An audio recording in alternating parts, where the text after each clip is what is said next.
jí àwọn 300 gbé lórílẹ̀‐èdè Nàìjíríà tá a wà tí àwọn kan sì dìde nílùú tó bá wà tí jòyè wà tá a láàrẹ tá a ní gómìnà aláwọ̀ senators aláwọ̀ representatives wa aláwọ̀ ministers wa ó wá di pé ìlú wa wà ìṣekúpa ní òwà mọ́ lọ lójoojúmọ́ ẹmọ tí ẹ tó jẹ́ mínísítà fẹ́tò ìdájọ́ tẹ́lẹ̀ rí àti agbẹjọ́rò àgbà tẹ́lẹ̀ rí orílẹ̀-èdè Nàìjíríà tó sọ ọ̀gbẹ́ni Kàásì Àndúràkà ó sọ̀rọ̀ ní sí ọjọ́ ẹtì ní àbọ̀jọ́ àbámẹ́ta tó kọjá yìí ó láwọn kẹjọ àwọn fẹ́ kí Amẹ́ríkà wá bá wọn bọ́ọ̀bù àwọn apá àbìkan náà nípínlẹ̀ Benue ẹ mọ̀ pé àṣedérí ara ayé máa ń múná rántí àárọ̀ rẹ̀ nígbà tí ìjọba tá a kó collective patrimony àbúrò lọ sí máa ń pè tá a kó lé lọ́wọ́ tí wọ́n bá lè dáàbò bo ẹ̀mí àti dúkìá wa tá a ní commander in chief of armed forces ààrẹ náà ti yẹ bọ́ta o wọ́n náà wọ́n pàṣẹ gbogbo àwọn minister of defence ni o àwọn service chiefs ni o director of DSS ni o inspector general of police ni o pé kán fish out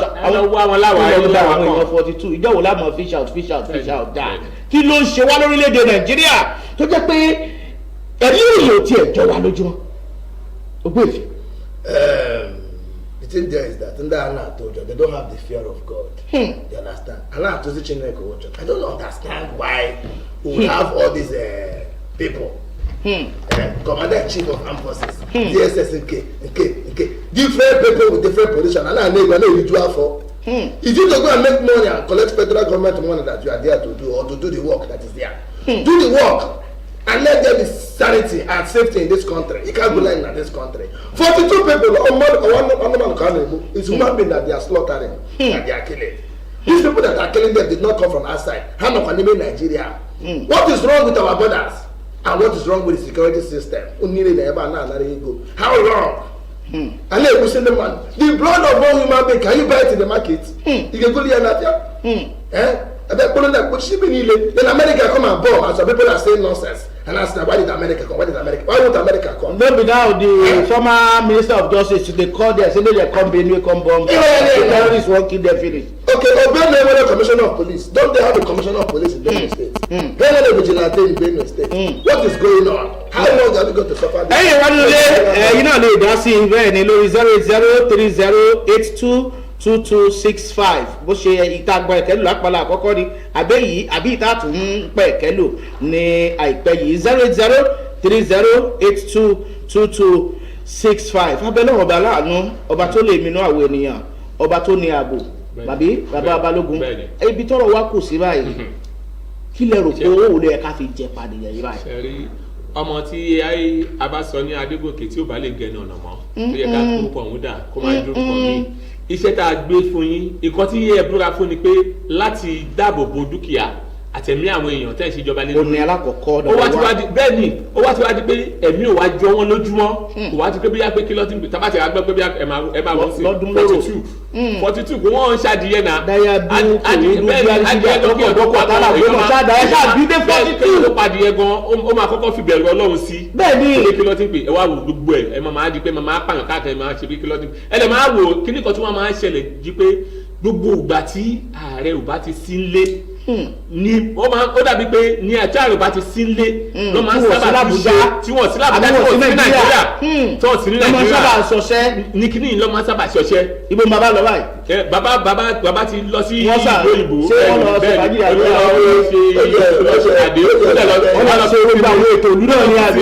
bẹ́ẹ̀ni ẹ máa gbogbo bàtọ́ fi dé pé bí a pé wọ́n darí láti Àbújá wá sẹ́kọ̀ọ́ gbogbo kò ṣe pé kí ló ti ń pè ẹ máa tábàdé wọn sọ pé kí ló ti ń pè yìí ṣe ti rí àwọn gómìnà gọgọgọgọ ọ̀tọ̀ ní sí ìjọba náà ní ọjọ́ bí àpapọ̀. ṣùgbọ́n ó dàbí pé àwọn aráàlú kan gan wà tí wọ́n ń sympathize àbí tí wọ́n ń fraternize pẹ̀lú àwọn wà. bẹ́ẹ̀ni àwọn aráàlú wà bẹ́ẹ̀ àwọn tó jẹ́ pé àwọn àbígbà tí èèyàn bíi ṣẹ́gun mi bá ń béèrè fún ìdáríjì ìfi ìfòlù kankan láwọn ọ̀daràn yìí èdè pẹ́pẹ́ yìí mọ̀ táwọn ọ̀daràn gbọ́ òun ni pé wọ́n pààyàn ẹ pa wọ́n ni bíbélì gan sọ ojú fún ojú ẹ̀jẹ̀ fún ẹ̀jẹ̀ ni Kùránì sọ an eye for an eye ni. There is no hideout. Let me tell you the truth. Let's stop deceiving ourselves. We want to hide out all we have all these criminals that police don't know. Ask me why. It is when the IG give order, you see them going to those places. Benny. Go and make arrest. We don't hide that. We have to wait for order. Thank you. If you have a strange somebody in your community, you will not know. What are the Obas doing? What are the Bales doing? Àwọn olórí wọn, What are the àwọn olórí community ní leaders gbogbo àwọn doing? kí ló ti gbé, kí ló ṣe bẹ́ẹ̀, kí nìkan náà ṣe ń bẹ̀. It's high time to take the Kí ni àṣẹ bẹ́ẹ̀? Oníkálukú sọ pé kò kàn mí, kò kàn mí, kò kàn mí. Kí ni ẹ̀yin wa nínú ilé ẹjẹ́ àwọn náà wà lójú lalákan fi sọrí o ọlọ́run elédùnmarè lọ́ba tó lẹ̀mí wa yóò sì sọ ẹ̀mí wa lágbára ọlọ́run ọba ẹjẹ́ àpọ̀sẹ̀sẹ̀ bọ́ sórí èyí tí ń jà rìn lọ́wọ́ nípínlẹ̀ Rivers torí pé àìláṣọ ọlọ́run pàákà ó tàpérò fún gbogbo ọmọ eré wo láàrin Wike àti Fubara ṣùgbọ́n tá a gbé orí tá a gbé sí ni tá a ń pè ní bàbá àṣálẹ̀. No more crying. No more playing with destiny. You will shine. Arise and shine. The Bible in Genesis chapter number 39, verse 8 says, and it came to pass after these things that his master was cast her eyes upon Joseph, and she said, lie with me. 8. But he refused and said of his master's wife, behold, my master, not enough what is with me in the house. He has committed all that he had to my hand. 9. There is none greater in this house than I. Neither hath he kept back anything from me, but thee, because thou art his wife. How then can I do this great wickedness and sin against God? How can you be bad? How can you do evil? How can you take what is not for you? How can you fornicate with another person's husband? You can only do this when you don't have the fear of God. When you don't know who you are serving. When you don't know God. You can do what God hates because you don't love God. If you love God, you will obey the will of God. You will obey God. You will do His will. You will fear God. Joseph said, how then can I do this great wickedness and sin against God? Look at yourself. Look at your life. When you want to commit sin, you will not look back. No direction from God, I don't do it. It means you are not a child of God. Destiny is expensive. That is how Joseph would have said, would have sold. Yes. He would have sold his destiny. Being a governor of his bit to his boss wives. In fornication. Just within 2 minutes they are finished. And the glory will be lost. That's how many people lost it. And their life remains the same for the last 20 years. They don't know. They live in stagnancy. Because they don't do the will of God. Joseph did not have money then. He doesn't have property. No survivor. No parents around him. No siblings around him. He has no friend. He has no house. He's a slave. They really sin against God. Because he has the fear of God. May you have the fear of God. The Spirit will say, how can I be this wicked to do this? It's good. Until you know this, that is why you are not toying with destiny. A sin that has destroyed every glory of it. That's why I said you are toying with it. You are playing. It's your destiny. You must leave sin that will change the plan of God over your life. That will take away the covenant of God He has made for your family. You should be careful. Something chase sex and enter pits. He chased sex, that woman, and died. But Joseph chose discipline over disgrace, and he became God. Choose your own today. Don't play with your destiny. You should not play with your destiny. Don't play. Don't play cards with the destiny of your children and your husband. Go and report your husband to everybody. To witchcraft, people you don't know. Your family, they will tell you the matter of your husband. And every glory will be coming down. In his office, they will use their evil hand to attack him. The boss will hate him because of the word you pass out. While you are saying it, they are receiving the way you used to receive money. They will know how his boss is helping him. They will hear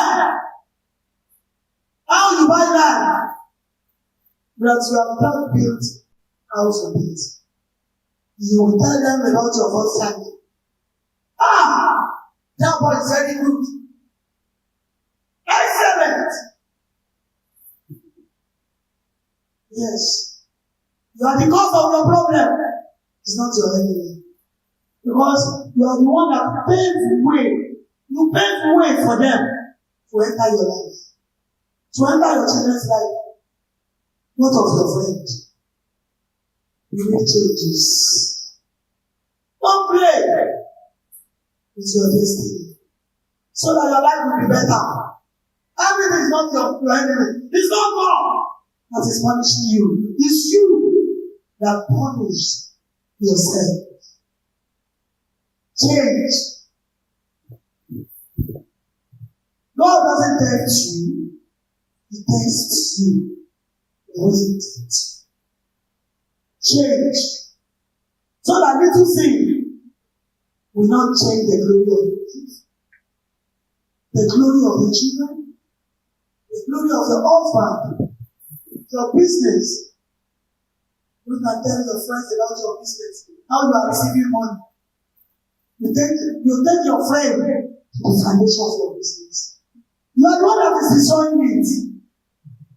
Let's stop it. So that from today henceforth, after this prayer, your life will not be the same. You can rise up. Tell God, forgive me my sin. All the sins are committed. Every little thing that changed everything about my life. Father, forgive me today. Don't allow my life to remain the same. I have changed today. So that my life will change. So that the life of my children will change. Shout and say that. I have changed today. I have changed today. So that my life will change. So that my life will change. So that the life of my children will change. So that the life of my husband will change. My destiny. Father, it is in your hand. Every law. Favor me. Don't let me play again with my destiny. And I pray for you. Every prayer you have offered today will be answered in the name of Jesus. No more crying. No more playing with destiny. You will shine. Arise and shine. In the name of Jesus.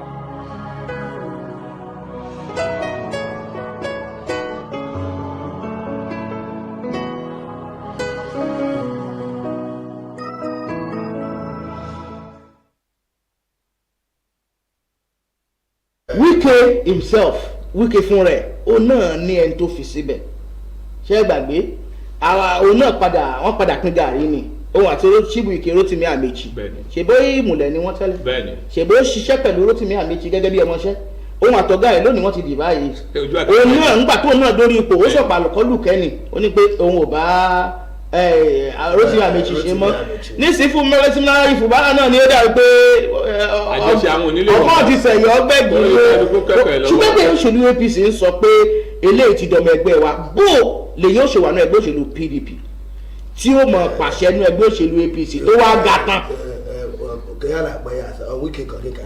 Wike is a unique politician. Unique. I don't. In fact, that is the most unique politician I have ever seen.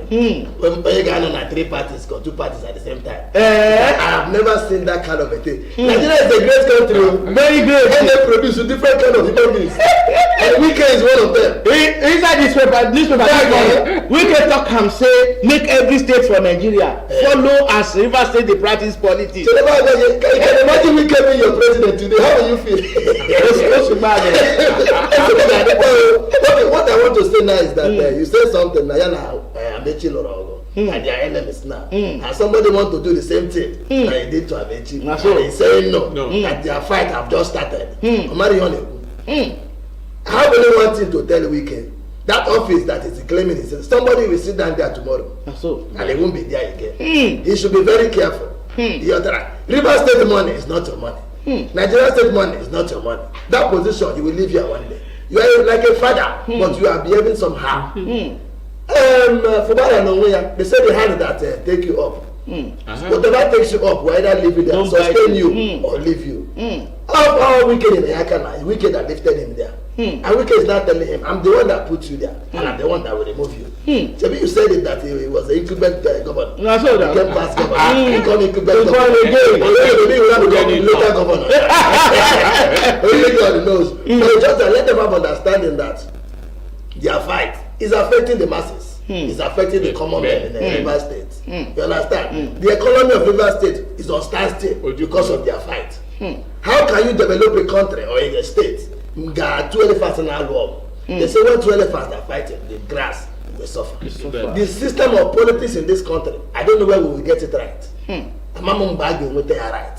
Because as I'm saying now, maybe it's revolution because I don't understand. Everything is upside down. And Godfatherism is a system we have been managing. Tabatika wa wo kì í ṣe ìpínlẹ̀ Rivers nìkan báwo kan ti ṣe ìpínlẹ̀ Rivers ló ti yàtọ̀ nípínlẹ̀ Kano gómìnà Sheikh Kabir Yusuf ni àbí òun àti Godfather àti ẹ̀ náà Kwankwaso Rabi Musa Kwankwaso wọ́n gbàgbé o pé àwọn náà ń fi gbàgbàgbà lọ́wọ́ báyìí torí pé gómìnà yẹn fẹ́ lọ sínú ẹgbẹ́ òṣèlú All Progressives Congress APC kódà àwọn ìròyìn tó ń tẹ̀ wá lọ́wọ́ ni pé ó ti ṣe tán ṣùgbọ́n ọ̀gá ẹ̀ àbí ẹgbẹ́ fi sórí ipò ní pé wá o inú Kwankwansi yàyé NPP yìí láti dìbò yàn ibẹ̀ sí láti dọ́tọ̀ ẹ̀ bẹ́ẹ̀ni ó sì ṣiṣẹ́ fún mi ọmọọṣẹ́ ló jẹ́ fún nígbà tó wà lé Kwankwaso jẹ́ gómìnà ṣùgbọ́n bí ìpínlẹ̀ Rivers ṣe yàtọ̀ ní orí Kwankwaso kó ń di Yusuf lọ́wọ́ mú pé kó má ṣèjọba àbí ó ń dà láàmú àbí ó wá pé bẹ́ẹ̀ wá ẹyọ dànù ẹṣẹ bẹ́ẹ̀ ṣe ìjálẹ̀ wà. But the kind of money oil money invested you have in Kano. Kano too get some IGR wey heavy. Ana ekoko money na ekoko IGR. You're talking of gold oil. You're talking of. Agbekalẹ̀ Let me tell you something. Let me tell you something. Oil money. You can't compare with Kano and Kano. Kano have deposits, but oil money is money.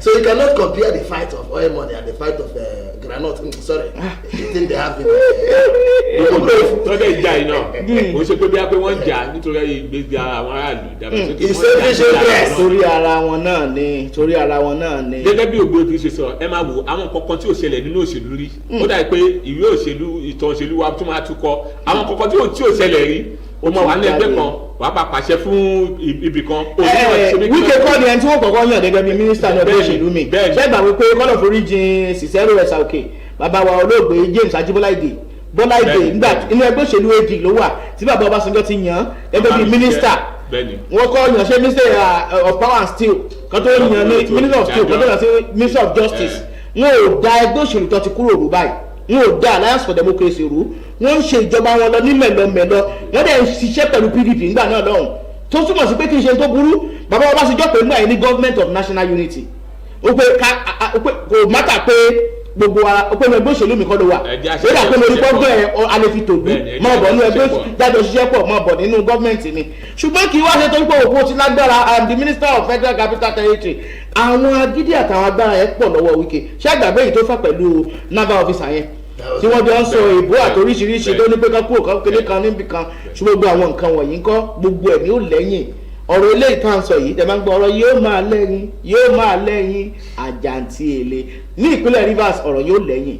N tó dájú ni pé gómìnà gbogbo òfin ẹgbẹ́ òṣèlú ló sọ gómìnà ní leader party in the state, no matter who you are. Gómìnà ló máa fa mínísítà gan lẹ̀ normal tí ìbá ṣe pé bóyá bí gbogbo ẹ ṣe lọ. October, when you want to come out for governorship, you didn't have money. Somebody sponsor you, sponsor your campaign. And then you go into the street and begin to dash people money. It's somebody that gave you that money. And they might feel not going with that money. At the end of the day, you become governor. You will not listen to him. It's not possible. In the politics of Nigeria, that person must overshadow you. And it will affect the economy of that state. But how long? Ṣé ìyẹn kó máa rí bẹ́ẹ̀? Ìpínlẹ̀ Èkó náà ti gbóòórùn owó ẹ̀rí náà ṣe ìgbàgbé ti bàbá Akéwùmí Ambode àti àwọn tí wọ́n jẹ́ Governors Advisory Council àti bàbá wa Aṣíwájú Bọ́lá Ahmed Tinubu gbà náà. Èmi gan jà rẹ̀ ìgbẹ́ bọ̀ ni wọ́n fi ń pè é. Nígbà pé ló ṣèlú ọgbọ́n oníwà bẹ̀ diplomacy. In one day, all the local government chairmen, all the people in the primary turn their back against him. I don't understand. That is politics. No be fight. Don't be shouting. Even his deputy. His deputy. Hello. Hello, ẹ káàárọ̀ sá o. Orúkọ yín ibo lẹ ti ń pè wá? Orúkọ mi ni Adébáyọ̀ láti Èkìtì. Láti Èkìtì, bàbá Adébáyọ̀ láti ibo lẹ́kìtì? Adó Èkìtì mo wà. Adó Èkìtì, ẹ ṣeun, ẹ bá wa dá sí i. Mo kí yín pé ètò lórúkọ Jésù Ọlọ́run àti àbọ̀. Àmín lórúkọ Jésù. Ó nìkan tó wà láàrin bàrà àti Wike, ó nìkan tó jọ ṣe agreement lórí pé bí wọ́n ti jọ ṣe nì. Ìgbà tó wà mọ̀ sí òun ìṣẹ́gbà ẹ̀ pé bí àwọn wọ́n ti tẹ̀ òsì gbọ́dọ̀ ṣàlọ́wọ́ òkú ọba ẹ̀ tó gbọ́ kú níbẹ̀. Ọ̀gá lọ̀gá bá jẹ́. Òṣèlú táwọn ti Nàìjíríà jẹ́ kí n ṣe fẹ́ kó ṣe fún mi ni. Ìgbà tó wà mọ̀ pé òun lè ṣe bí tiwọn kó má darapọ̀ mọ́ wọn táì jọ sí. Ẹ tó bá mọ̀ pé òun lè ṣe bí tiwọn kó má darapọ̀ mọ́ wọn. Kó má darapọ̀ mọ́ wọn. Òun ti ní bọ́ sí ṣe nǹkan wọn Ọlọ́run kó gbà Nàìjíríà pẹ̀lú ẹgbẹ́ òṣèlú táwọn sí Nàìjíríà Ọlọ́run kó gbà wá. Ọ̀dà ẹ ṣeun bàbá wa, ẹ ṣé o, ẹ bá kí gbogbo Adó Èkìtì, ẹ bá kí bàmí Èwé tìlú Adó Èkìtì. Wọ́n ní tí ò bá ti mọ̀ pé ò lè darapọ̀ mọ́ wọn, mọ́ wulẹ̀ tó bá ti lè ṣe bí wọ́n ṣe ń ṣe, mọ́ wulẹ̀ darapọ̀ mọ́ wọn torí pé wọ́n ní àdéhùn tí wọ́n jọ ń ṣe. Ṣùgbọ́n ọ̀rọ̀ ilé ìbò kan ni mo rántí, wọ́n ní power tends to corrupt, absolute power corrupts absolutely. Ẹ jẹ́ àdéhùn agbára tá a bá padà dé, ẹ pàdé àwọn ìyálọ́jà wọ́n ti kó gbogbo nǹkan dúdé o bẹ́ẹ̀ ni ẹ wò ẹ mọ̀ ta ẹ mọ̀ rà ní. Ṣùgbọ́n ẹ má gbàgbé o, fáǹfààní wà fún yín lórí ètò yìí láti polówó ọjà yín lọ́lọ́kan òjọ̀kan 2026 yìí ẹ ṣe okòwò yìí kó yàtọ̀.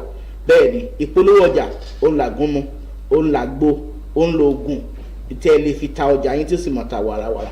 Tá a bá padà dé àtàwọn ìyálọ́jà ni ẹlẹ́jọ pàdé lórí ètò lágbára Ọlọ́run ọba. Ẹ kú kalẹ̀ lọ́dẹ.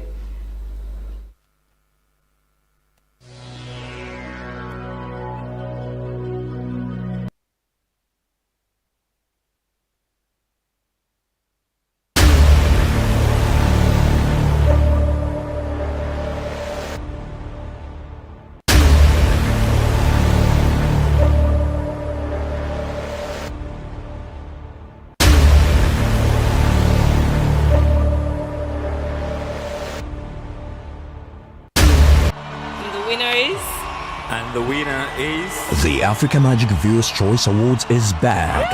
And on this historic 12th edition, we're not just raising the bar. Africa Machan. We are redefining African excellence.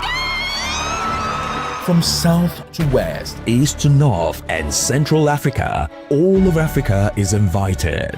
This is your stage. Do you have a film or television project that moved heart, sparked conversations, or shifted culture? Now is your moment. Submit your work at www.africamagic.tv/AMVCA. Entries open from 11th January to 15th February 2026. Your story deserves the spotlight. Africa is watching. The 12th edition of the Africa Magic Viewers' Choice Awards is brought to you by Africa Magic in association with MultiChoice. Proudly sponsored by Don Julio.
Good morning and welcome again to Summit, another edition of the program.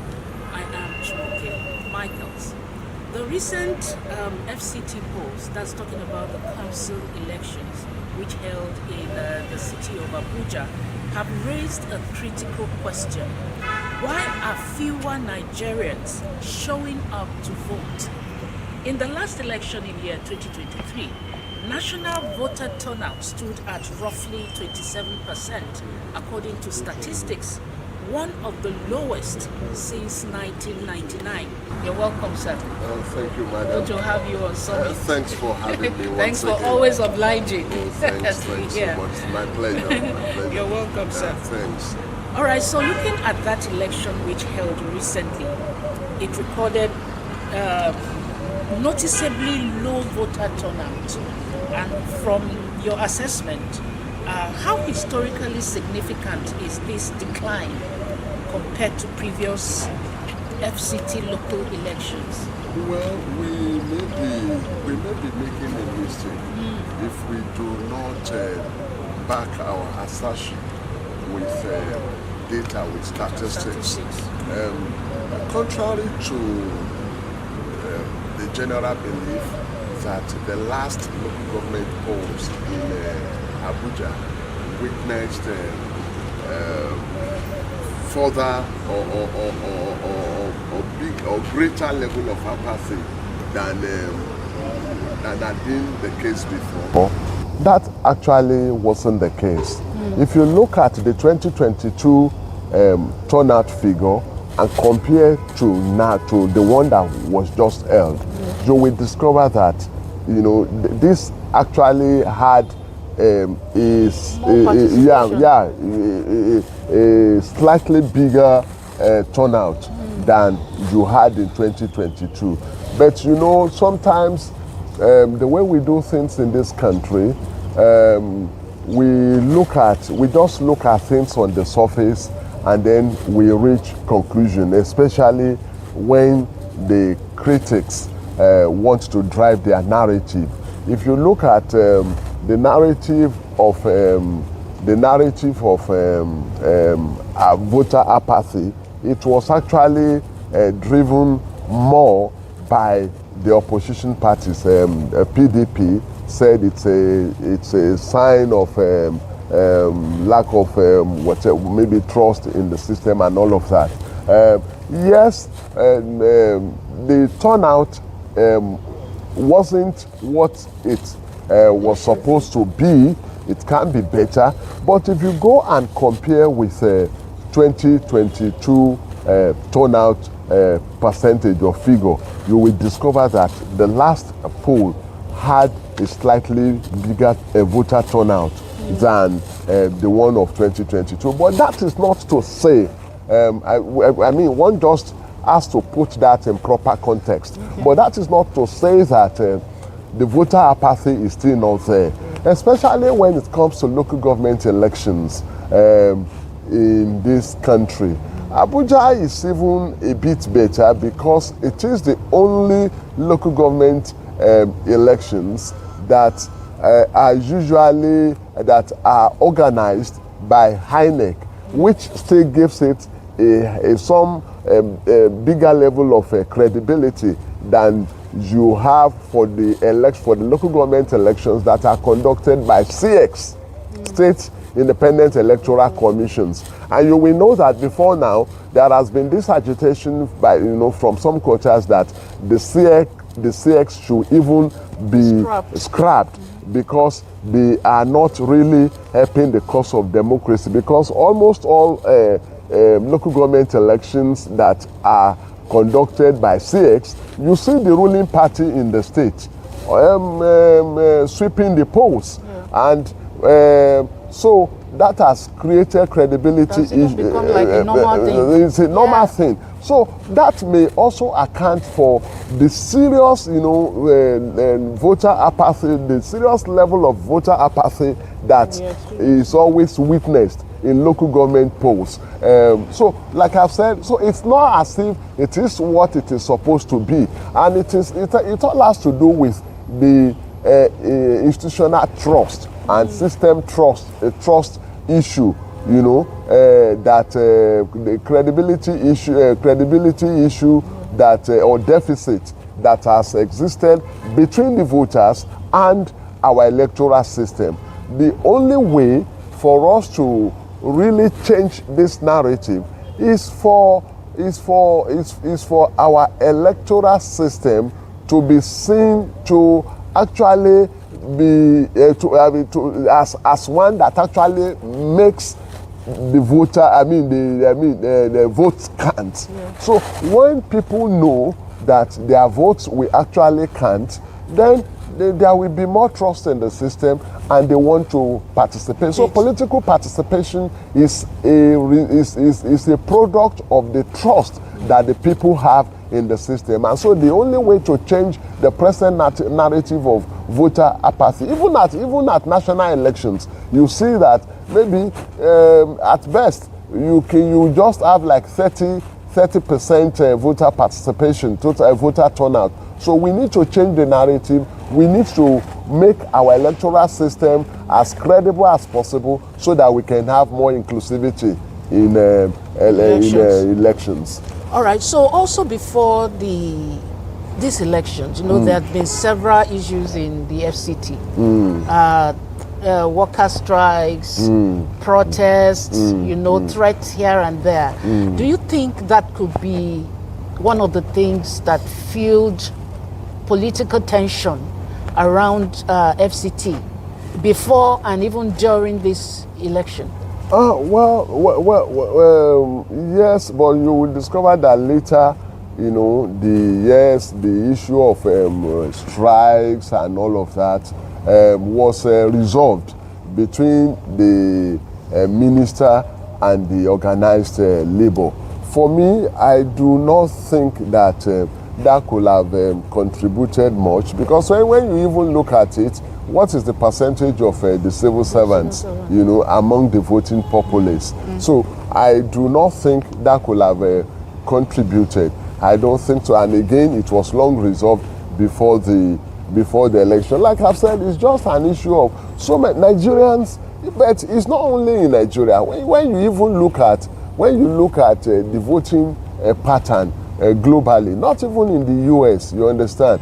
Do you have up to say 70% voter participation? So, and that is why you discover that political parties is just maybe I don't know whether our conversation will still get to that point. You know, they have a role to play in mobilizing the populace, you know, towards political participation. Yeah, now that you have mentioned issue of the political parties, how deeply do you think these internal party tensions before and during the polls, you know, factional battles and all that, how deeply do you think all this influences voter confidence? Because at the end of the day, it still all comes back to the people. Yeah. Definitely. Again, you see, the narrative that we push to the people about our system, political parties should understand that whether you are in government or you are in opposition, whatever narrative that we push out to the people, we, you know, as a way of bouncing back on the system, and you know, and it can be self-immolating, so to speak, self-destructive. Now, because you discover that the opposition parties, before now, you know, when you as an opposition party, you are saying that no, the ruling party wants to rig or has perfected plan to rig the election. What are you telling the people? You understand? Don't come. Even your own supporters may look at it and say, okay, after all, they have said that they want to rig. And you are just saying this, you don't really even have enough fact to back up what you are saying. But because you want to put the ruling party on its toe, and you now say the ruling party has perfected plan to rig and all of that, and then the people hear that. If I you know, have heard that the ruling party has perfected plans to rig the election, why, I mean, is it worth my time to now go out to go and still vote in the same election? So sometimes the political parties, in the name of playing opposition, you understand, do a disservice to themselves by, you know, the narrative they push out to the people, and the people believe. And so for me, some of these things that we say, you know, that we say, you know, will ultimately impact people's confidence and trust in the system. Okay, but for you, looking at that election, what do you perceive or observe rather as being the main challenges with that election? Well, the main, you know, if you look at it again, you know, one of the main challenges, I'm still talking about this voter apathy, you understand, and that is why I'm talking about the narrative that is being pushed out to the people. You discover that before now, even long before the election, before the local government elections in FCT, you know, the opposition has been up with this narrative that the country is drifting towards a one-party state. You understand? And this is what I say. Well, one-party state is not something that anybody can just wish into existence. Not even the ruling party can wish it into existence, because it's a constitutional matter. It's a constitutional matter. You cannot just, the APC, whether, you know, they cannot, yes, they may want to weaken the opposition parties and all of that. But as long as our constitution does not, you know, provide for a one-party state, if the opposition organizes itself very well, you understand, just like APC did against PDP, who says that power cannot be, you know, wrestled from them. So this, for me, the challenge, you know, the general air of, you know, distrust among the parties, or, you know, between the political actors, I think has had some effect or some impact on the election, even before the election time. So people sort of probably, where maybe many people sort of just came to the conclusion that, well, it's a one-party state, whether you like it or not, the ruling party will still have its way. So why do I need to really, bother myself or waste my time going out to vote? But I must say that, like I said, the FCT has the advantage of being the only space, you understand, the only local government elections, that are usually organized by INEC, and that still gives it some credibility. I know that the fact that PDP was still able to win a chairmanship seat and some councillorship seats still has to do with the fact that it was organized by INEC. If it were one of these CX, that might not have happened. All right. Now, still talking about the issues of low turnout for the elections in the FCT. How dangerous is the issues of low turnout for democratic legitimacy and future elections in Nigeria? Because if you ask me, I feel that the level of confidence that people have as time goes by is not increasing. You understand? And we have an election, both presidential and gubernatorial, in about a year's time, just approximately 1 year's time. So going forward, this issue of low turnout is not getting any better. Yeah, it's a dangerous trend that needs to be addressed as quickly as possible. We need to be as deliberate, as intentional as possible in reversing that trend, because democracy is said to be the government by the majority. But where you have that, the opposite now becomes the case, where you have people where you have very low political participation. And so you will discover that our own kind of democracy may not turn out to be the government of a minority. Because even look at the last presidential election. What was the number of registered voters was, I think, about 70-something million. And how many people participated, at the end of the day? Not even up to 30 million, not even, far below that. You understand? So at the end of the day, and that is why you will discover that the present president, won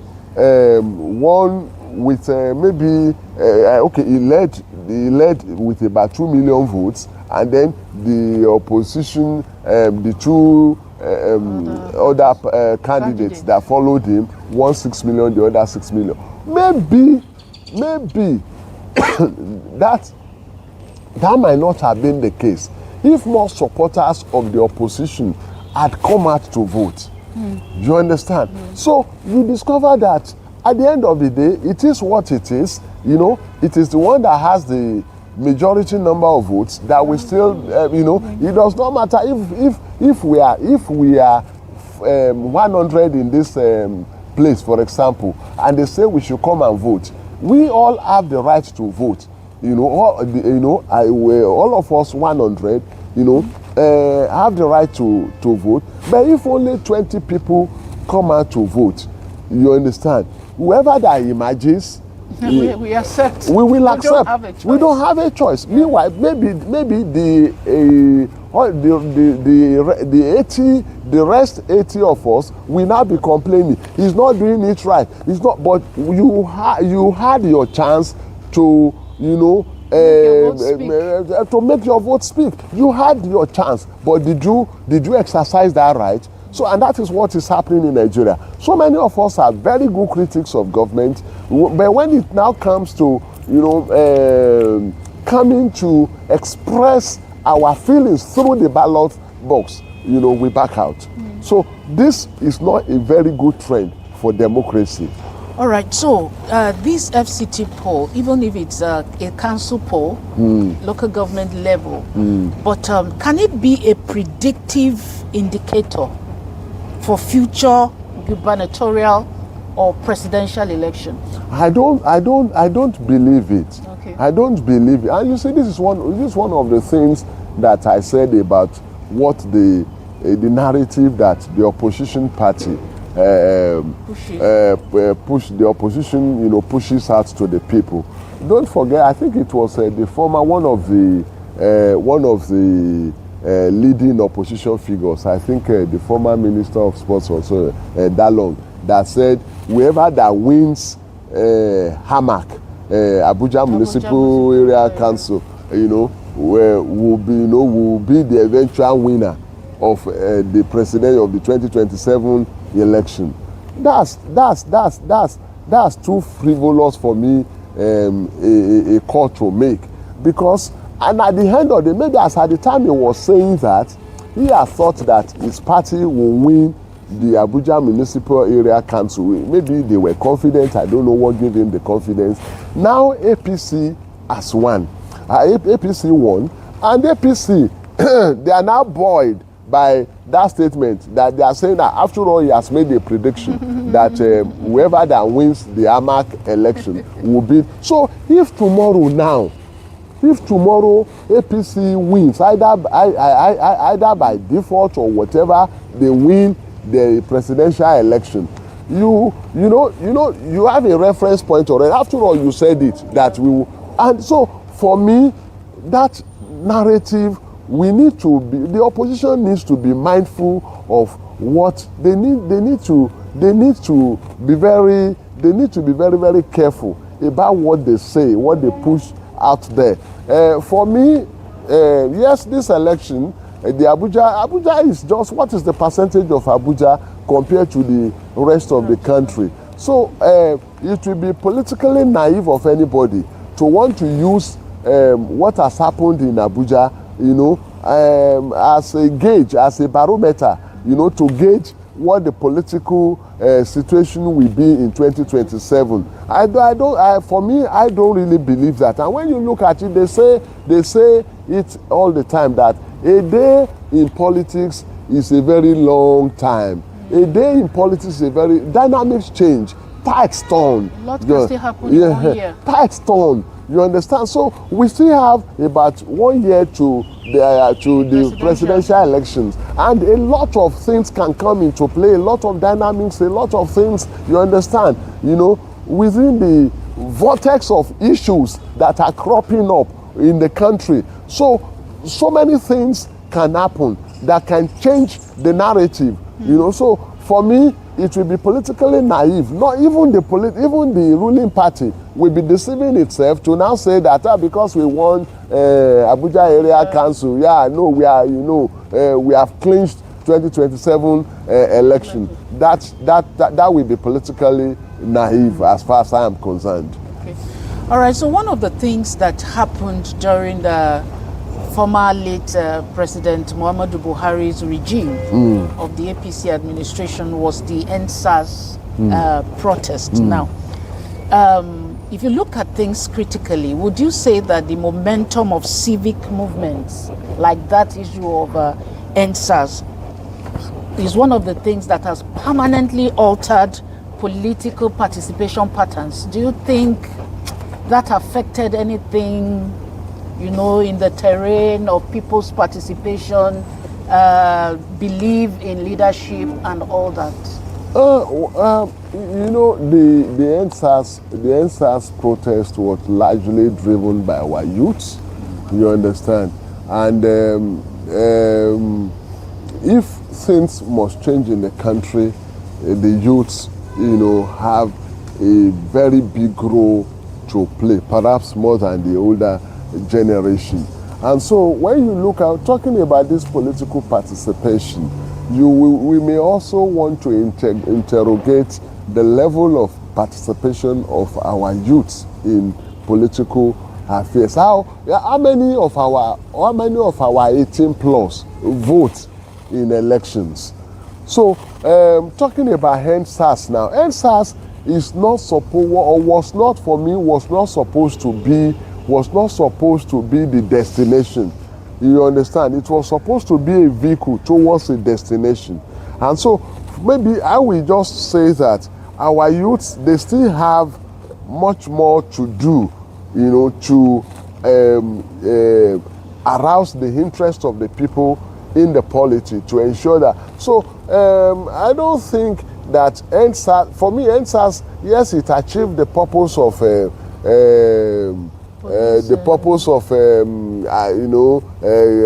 securing some what I will call cosmetic,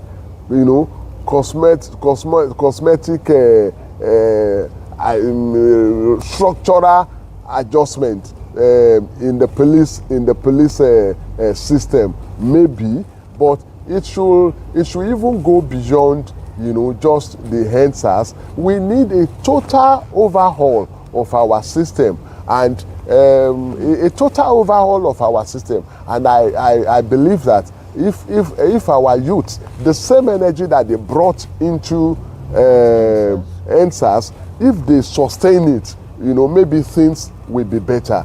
You understand? So rather than being the reason why disinterest in the political affairs, whether that being it should increase, it should arouse the interest of the people. Push them to come out for elections. So that is because NSAS, like I've said, is not the destination. It's just a vehicle towards a destination. And if we are now saying NSAS, NSAS is the reason why people are not showing interest in political participation. It then means that it has actually achieved the very opposite of what it is supposed to achieve. All right.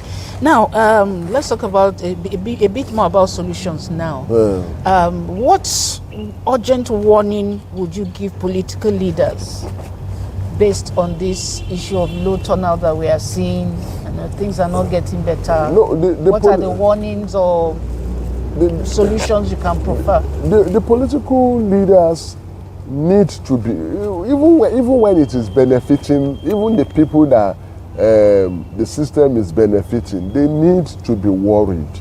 You understand? Because if you suppress people's feelings, when there is so much distrust, you understand, when there is so much loss of confidence in the system, it is dangerous. You understand? It is dangerous. The system can implode at any time. You understand? If people people will always find a way to express their feelings. You understand? Those feelings are better expressed in the ballot box. They should not be expressed somehow. But when people's feelings are suppressed, when they know that their feelings, cannot be expressed through the ballot box, they may find another way of expressing it, which may not augur well for the country. And that is why, the leadership must show concern. They must instill confidence back into the system, so that people can have trust in our electoral system can be more credible, and people will participate, so that they don't vent the anger of their frustration on the entire system. So the solution for me is we need institutional and systemic reorganization. That's both for even the ruling party and the opposition parties. Of course, the ruling party, the whole country will be sitting on a keg of powder, of gunpowder, if we ignore, what is happening, to say it doesn't matter, and the people that are voting, let them just vote. No, you understand? You see, yes, democracy, we say that the minority will have their say and the majority will have their way. But even when the majority have their say, it still behoves us to now turn to the minority to say, okay, what you said, why are you saying it? What is the way forward? Okay, now we are in power. Maybe you have some point. Can we look into what we are saying? So we should not bask in the euphoria of victory. We should not be lost. We should not be carried away in the euphoria, even the victors now, in the euphoria of victory, not to look at some of the defects that are being pointed out within the system, and to see the way they can make some amendments. All right, thank you so much. So, in other words, low turnout is a democratic signal. We are, yeah.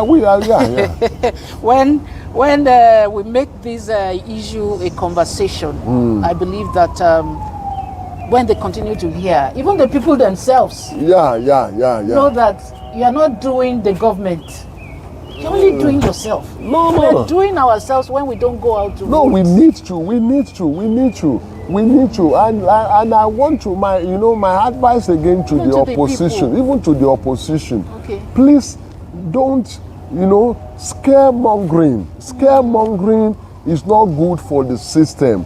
Scaremongering, a lot of scaremongering by the opposition, and when the people are scared away from the polls, don't turn back to say that the election has been rigged or not. You created the atmosphere. You understand? Don't create fear in the minds of the people. So that to the opposition, and to the ruling party. I want to say that please, you may be benefiting from the imperfection within the system today, but don't forget that the tides can turn. Tides can turn against you. As it turned against PDP thought it was going to be in power, till eternity. But see now, you understand, they are in opposition. Now, what they failed to do when they were in opposition, and when they were the ruling power, when they were in the ruling party, what they failed to do is now haunting them. You understand? I could remember that this issue of electronic voting and all of that started under PDP. Yes. PDP waved it aside then. You understand? Thinking that it will always benefit from the system. But see where PDP is now. Now they are now crying, blue mother. You understand? So, even when you are the ruling party, please, do things that can endure. Bring, enduring changes into the system that can really strengthen our democracy. And to the people, we must never lose hope. It is the country that we have gotten, and together we must see how we change things in this country. Wow, thank you so much for that closing. Very fantastic way to end the conversation, because everyone has their responsibilities.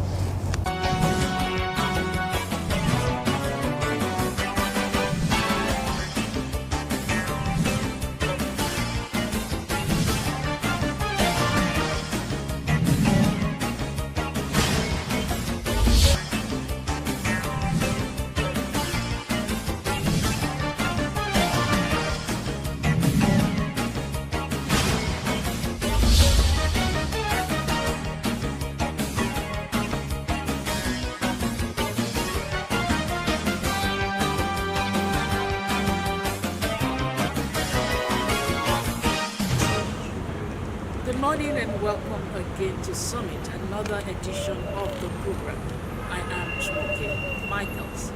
The recent FCT polls that's talking about the council elections, which held in the city of Abuja, have raised a critical question. Why are fewer Nigerians showing up to vote? In the last election in year 2023, national voter turnout stood at roughly 27%.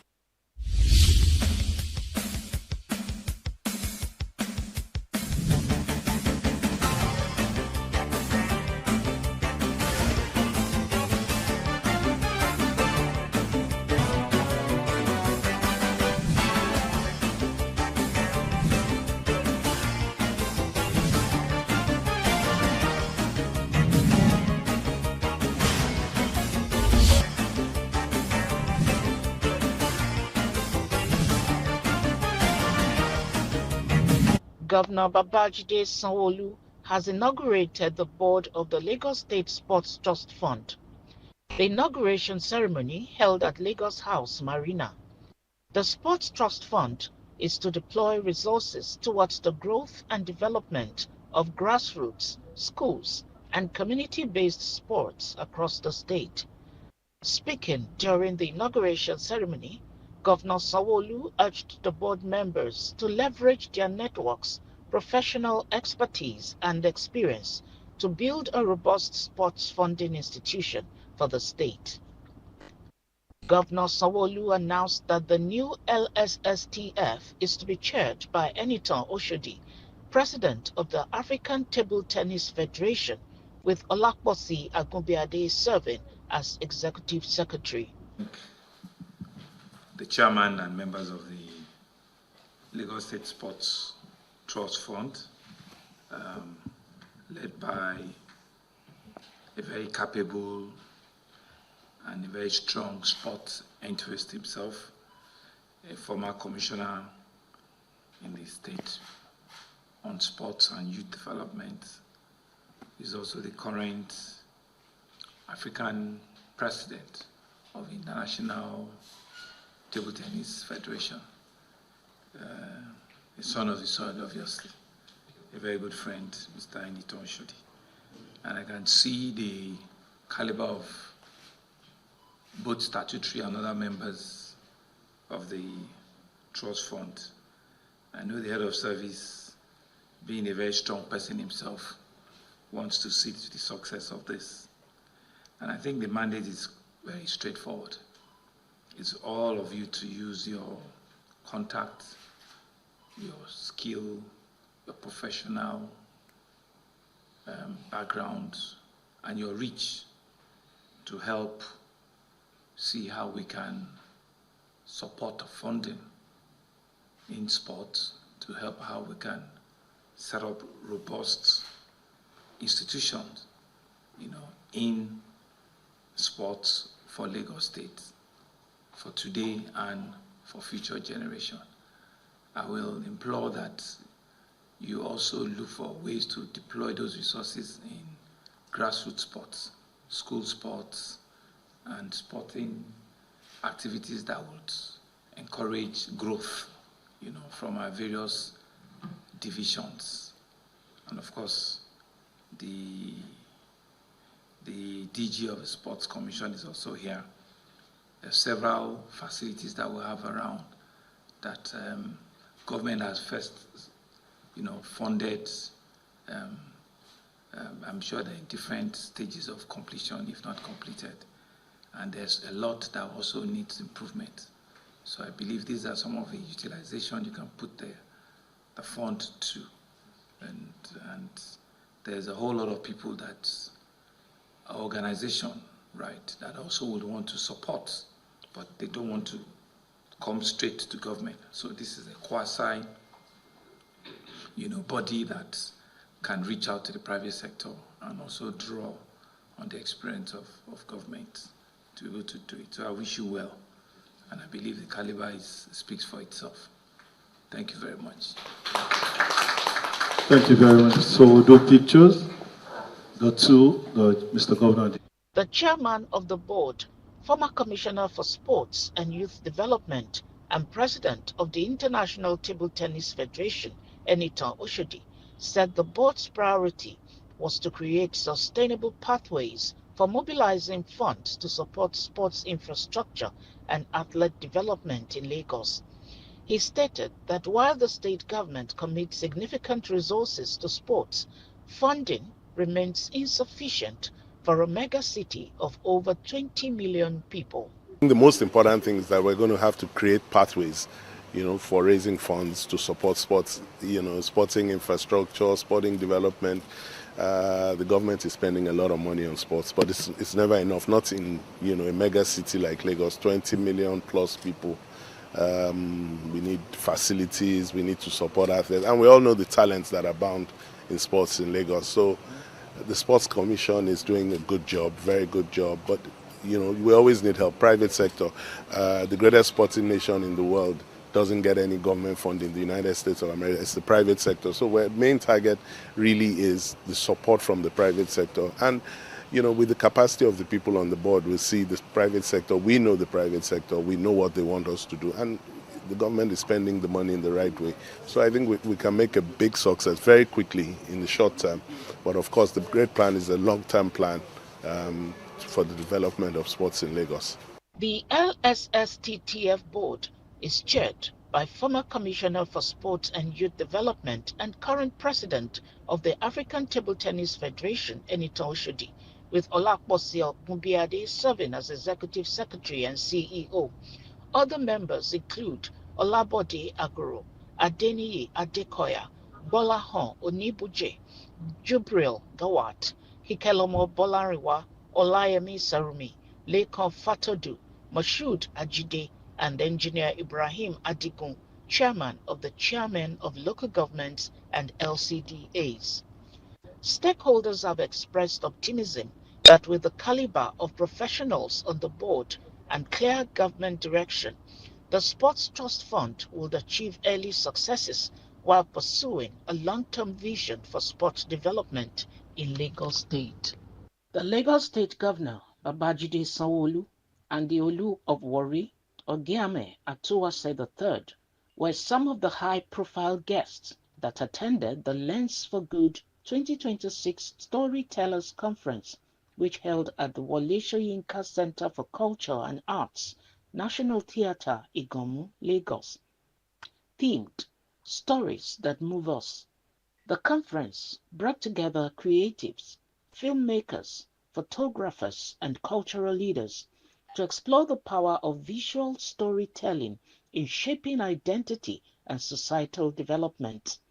Speaking at the conference, the governor emphasized the role of storytellers in shaping collective identity and aspirations. If you have a space that will take 20,000 people, if you have the security architecture that will keep the place safe, if you have the ability or the capacity for your airports, to push in 200 or 2,000 guests, and clear them within a short while. So whilst we need to open that conversation with the creative minds, government still has a lot of work to do at ensuring that they provide the infrastructure. And so both has to be available.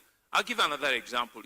Afriman, which is another show, is happening later this weekend. And I just got a report that there are about 600 guests, international guests, that need to get visa entry into the country, like ASAP.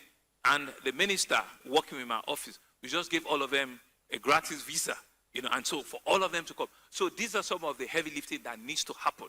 But who started the conversation? It's the creatives, it's the practitioners, it's the industrial players, it's all of you sitting in this room that you make a pitch and you started that conversation with them. And so they will now say that, what's going on? Where is this going to happen?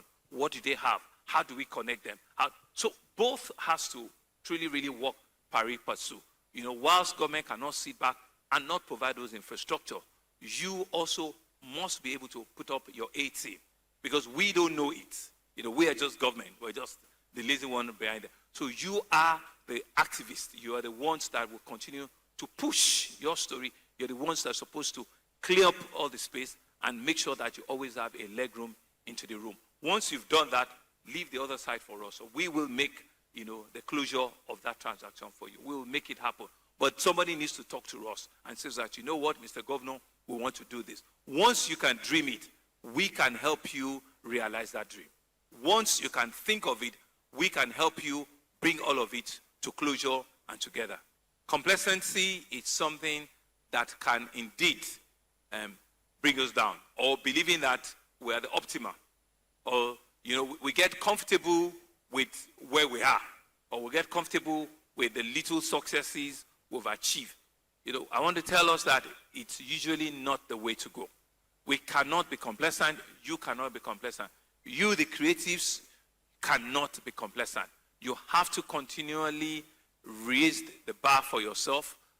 Set goals that you believe, you can achieve, with minimum supervision, and make sure that some other people are looking. We cannot just be complacent. We can, and I keep asking myself that, how can I be a better person tomorrow? How can I govern these people a lot better tomorrow? What are the things that I've taken away today, that I can make my work a lot better tomorrow? And I think it's the same thing. We have to continue to do sometimes a role play. Put yourself in our position. We will also put ourselves in your position. And once we can do that, we should both realize that we need to continue to raise, the bar. What keeps me alive? There's several things that keeps me awake. There's several things. Lagos is a difficult place it's a big city. I'll tell you a simple story. There's some phones that when it rings and I see the person calling on the other side, I'm not looking forward to picking it. Because the guy that is calling me is head of my emergency. Is Lasema, Lagos State Emergency, or is my head of fire. Why would a fireman be calling me to want to say hello? No, he's calling me because there's an emergency somewhere. He's calling me because there's a problem somewhere. So why will I be in a hurry to want to pick it? So I need to say my short prayers first to imagine how big is the problem before I pick it. And so, but the beauty of it is we have created that capacity for them to realize and appreciate that once they call, there will be a solution. Or once they call, there will be a directive that will bring about a solution, to that. And also the same thing with the creatives, We've finished December now. I can tell you that we've started getting inquiry for this year's December. We've started hearing about stories of the kind of things people want to do in December. So these are the kind of things that will keep us alive.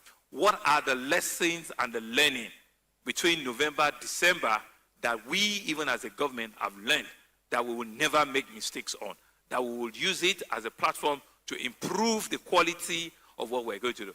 And I'll tell you one of it is the fact that we hear that people are making so much money, and crippling people. So we're going to ensure that we can, resolve all of that, and we can plan better in areas and avenues. And I think it's the same thing with all of you sitting down here, right? What are the things that you have left behind last year that you want to do better this year? So it must be a continued, work in progress for all of us. So once we are able to agree all of that, even as you sit back here, then we'll begin to have a better working relationship. We're going to have a better, environment, a better Lagos, a better industry, a better, space for all of the things that we're planning to do better for us. I want to say Lagos, where, if you think of where's the best place to work, where is the best region in the world to work, where is the best city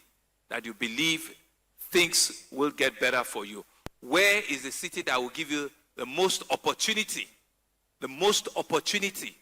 where is that? Think of Lagos. That will be my biggest joy. It will be a place where if you can come and work in Lagos, then you can actually work in anywhere in the world. If you can do it well in Lagos, then you can do it well so that Lagos become that benchmark that will be used as a yardstick to measure other developed cities. And it's happening right now. Check the economists of November last year. Lagos was adjudged as one of the 10 best cities, to live and to work with. But we are not going to sit back and believe that come next year, other cities will not want to take us up. So like I said, we will not be complacent.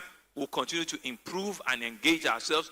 We'll continue to ensure that we refine our processes. Consistently, we will be accessible, But at the end of the day, what is the vision? The vision is to have a Lagos that will work for all of us, a Lagos that will be inclusive, a Lagos that will give you clear opportunity in what area. The diversity of Lagos is one of the strongest strengths of Lagos. And that must be in our fiber at the end of the day, where people can come, people can smell the business, and you can be the best in whatever profession, in whatever choice you. And Lagos must be able to accommodate you, give you that space to do well and do it well. Thank you very much. Thank you, sir. Thank you, Your Excellency. Simple video of me saying, these are lessons I learned from going broke. Inspire people to make better financial decisions and avoid serious shaggy. A simple rant video about me talking about the lessons I learned while making money, taught people how to make better use of their money while they started making money. A very simple video about me talking about life with 200K salary inspired people to manage the little they had. And videos like, because I was vlogging today, this is my first time vlogging, by the way. So as I was outside, I had like 10 people come up to me and say, Olamide was there and said, I came here because of you. And I have a slight imposter syndrome. But at the same time, it reminded me that the videos I've been sharing, whether they have 5,000 views, 10,000 views, 100, 500,000, that it inspired people to be intentional about becoming better versions of themselves, be it in work, in life, in relationships, whatever. So Lens for Good helped me really understand that this thing I'm doing, it actually means something, and it's something that I should not take for granted. So yeah. Only for 2025, Dr. King reached out to me to go to Owerri, and I was like, huh? From where? From where? And only to figure out that, the little things that I post, like everybody has said, like, is reaching one or two people. People are actually like paying attention to you. Like, to be very honest, we are creatives. We definitely have our moments where we feel we are not doing good, where we are feeling like, oh, nobody's paying attention to us, that we're just creating, but we don't have any views and all of that. But Lens for Good reaching out to me was one of the best things that happened to me 2025. And having to go to Owerri to actually teach over 5,000 people. And then getting there, I was so nervous, like I am right now.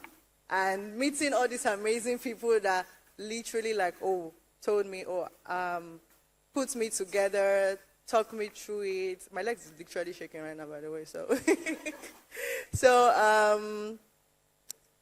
And then I met one particular girl, Cecilia. You remember her, right? She's been following my work for such a long time. And she showed me videos of her trying to teach young female photographers over there, and having to say how much that they had to rent a camera and all of that. And then when we were making the decision of one of the gifts to give them, and me and Yemi King decided to give her like a camera. And then there was a particular guy that cried when he won. And having to see all those kind of people, the impact that Lens for Good, the opportunities that Lens for Good has created for them was literally so beautiful. And trust me, after Lens for Good, I don't think I ever wanted to let these people go, because it was such a very beautiful community. If you all came up with an idea this year on, we connecting more, and that is also part of my 2026. And to still stay connected to Lens for Good for more years to come is still literally in my books.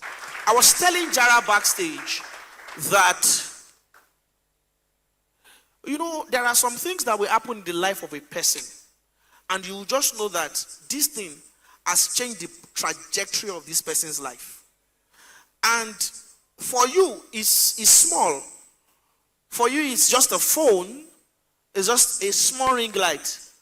But by the time they were handed the phones, the lights, the small tripods that they gave them, the joy, the happiness, the fulfillment.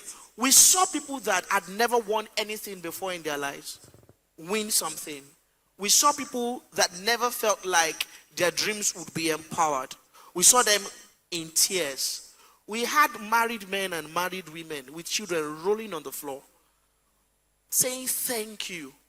And it was very, very emotional. If there is anything in anybody that day that has any little flicker of impact, it was ignited in everybody. And I think it challenged me to do more. I mean, it's very easy to do a lot of things when you are surrounded by ingrates and be discouraged. And it's very easy when, you come from a place like Lagos, when everybody just shows up for showing up sick. But the fact that we were able to go to a place and you could tell impact. They called one guy out for, hope I'm not using my other guy's time. Guys, can I go on? They called one guy out, and the guy was running, and he was rolling on the floor like this, skin off on camera. But for him, it was breakthrough. I think we may need to interpret. I think we may need to interpret for the sake of people who don't speak Yoruba. I meant, what did they give him? Yes, a camera. Okay, is it the way I just said camera? Camera na water na. I mean, and what I just did now begs on the point, because for us it's nothing. Camera plenty, camera day where we say the focus not just there, right? Let's just drop it. Camera plenty, But the things that you take for granted, the things that we take for granted, and then you now see people say, this is a lifeline. Thank you, guys. I don't think any amount of money could buy that. It was amazing. Thank you. On his part, the Olu of Warri added that stories do not merely entertain nations, they shape them. Africans must reclaim narrative sovereignty.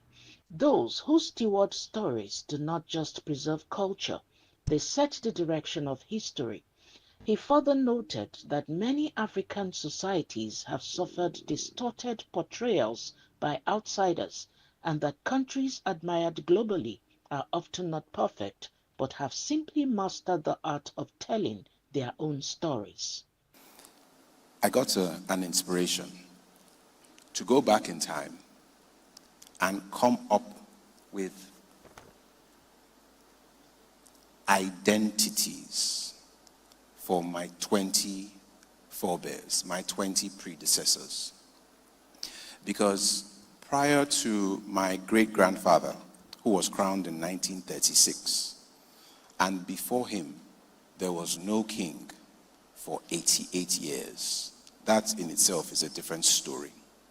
So if you take 88 years from 1936, you are now in somewhere in the 19th century, 18 something.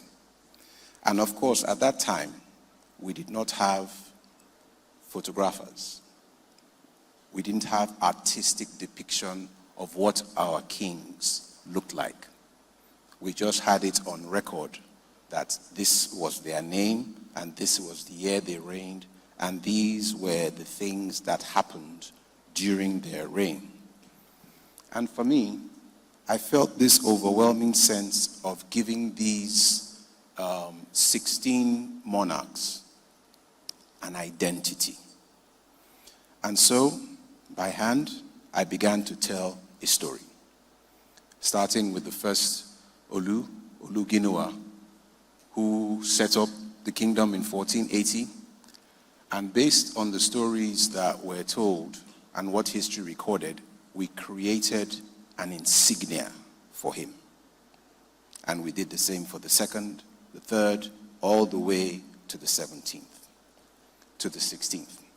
And then, obviously, when my great-grandfather is crowned in 1936, we have cameras, so we are able to show you his photographs and all of that. But when we are now referring to the era of Olu Ijije, or Irame, or Ojoluwa, you can now refer to those insignias as though you are referring to the person, the persona of the people. And this has proven so powerful because now, and I don't know if I'm revealing too much, when I dream or have encounters, and it's not just an ancestor who appears before me, he is now appearing with an insignia on his chest, then I know who it is that is interacting with me. And so for me, that is confirmation that a story that I have used my hand to write in 2021 percolates and resonates all the way through this same bloodline that has been on this throne since 1480. And they all agree that this identity that the one who sits on the throne today has given us, we accept.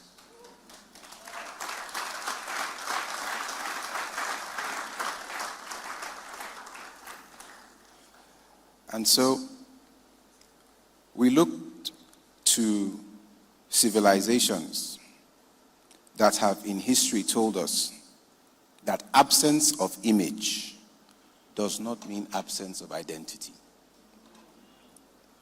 And so we depicted our ancestors not as myths or an artistic depiction, but as monarchs, glorious, dignified, assured. Because imagery is not just decoration, it is memory that is made visible. The narrative that we must correct. For too long, a quiet lie has been accepted that Africans, the black man, whether he's in the Caribbean or wherever, the black man, are strength without thought. They are talent without structure. Entertainment without intellect. That the black man only excels in sports and in rhythm, but not necessarily in commerce, science, strategy, or philosophy. An answered prayer to speak about building the future of my country is to revisit the words of Sir Nnamdi Azikiwe in 1959, where he said, "For 25 years of my life, I have fought for the freedom of Nigeria. Nigeria will gain independence on October 1st, 1960, and it makes no difference who becomes Prime Minister, whether Tafawa Balewa, Awolowo, or myself. So long as Nigeria is free, I will be satisfied." To speak about building the future of Nigeria is to acknowledge the resilience of the youths. So when a youth says, "I love my country," I love my country, but because words signifying doubt yet serving as a seal to conviction, like, "But I forgive my kinsmen, and for my country I will represent." Like, "You broke my heart, but I still love you," with all the pieces that looks exactly like that on the map of my country that connects us. Yet most mistake it for scars, causing upheaval by digging up stories of injuries. Like,